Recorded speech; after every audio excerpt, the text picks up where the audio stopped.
We've all been there, right? That feeling, the hangover. It's something pretty much everyone on the planet understands.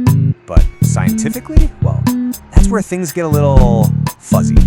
So today, we're gonna get into the real science of that morning after misery. You know the scene. It's the morning after. The evidence is everywhere. That pounding head, that churning stomach, and you're just so tired. Let's think of this as a crime scene, and today, we're the ones on the case.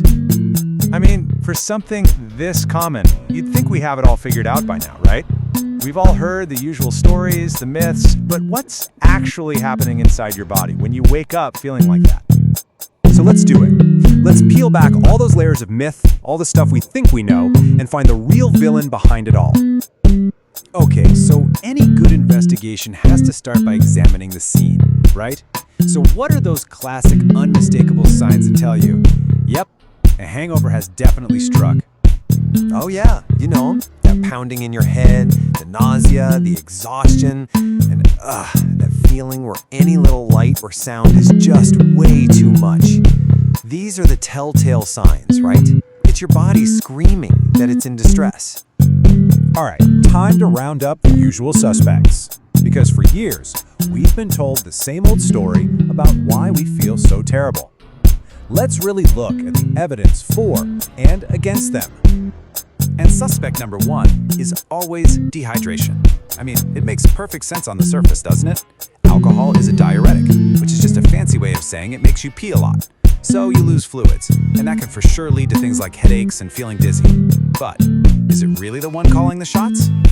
But here's where that whole theory kind of falls apart. Think about it. If it was just dehydration, then drinking a big glass of water should fix everything, right? You'd feel 100% better. And we all know that is definitely not how it works.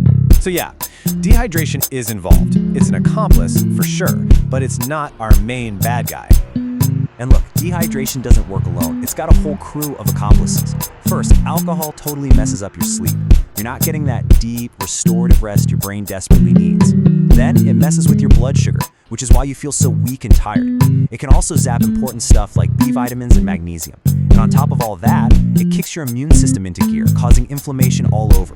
All of these things make you feel awful, but believe it or not, they're still not the root cause. So, if it's not just dehydration and its gang of accomplices, what is it?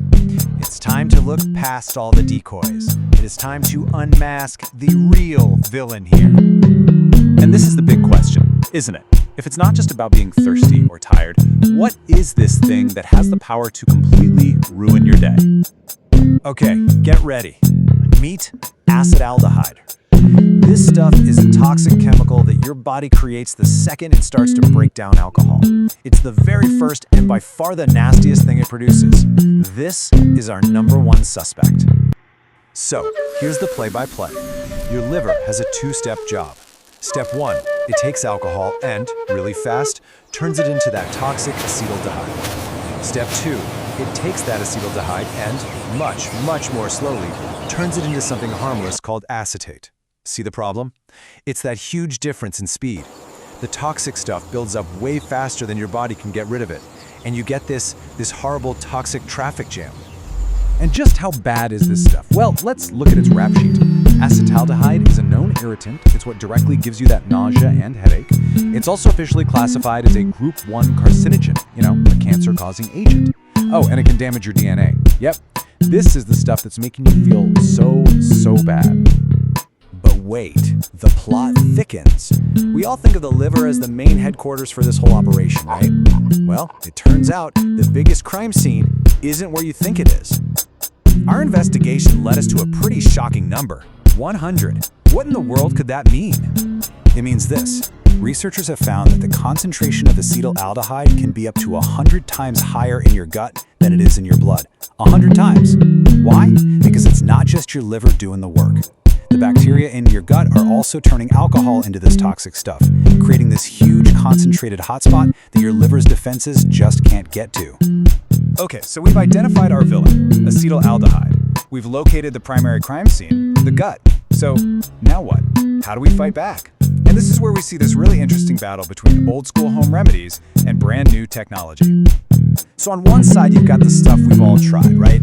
chugging water, eating a big greasy breakfast, popping a pain reliever. All of that is just damage control. It's treating the symptoms, the accomplices we talked about.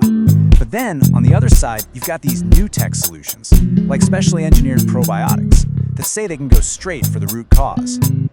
And the pitch for these new products is pretty interesting. The claim is that they've basically engineered a good bacteria that does the same job as your liver, but it does it in your gut, right at the source, right where that massive toxic traffic jam is happening. But, of course, there are skeptics. Not everyone's convinced. Some experts point out that, hey, 90% of the alcohol is still being handled by the liver. So how much can a gut-based solution really do? They argue it's probably not going to have a huge effect. The science is definitely still being figured out on this one. So, where does that leave us? After digging through all the evidence, what's the final verdict? What's the one big thing you should really take away from all this? Well, maybe we've been looking at this whole thing the wrong way. What if a hangover isn't just a punishment? What if it's actually a feature, not a bug? As one dietitian put it, a hangover is basically your body's built-in emergency brake. It's a natural warning system to tell you, hey, maybe that was a little too much. Man, that leaves us with one last, kind of deep question to think about. As we get closer and closer to finding that perfect cure, what do we lose? If we manage to completely turn off our body's own alarm system, what other, maybe more serious, signals might we end up ignoring? Something to think about. Thanks for digging into this with us.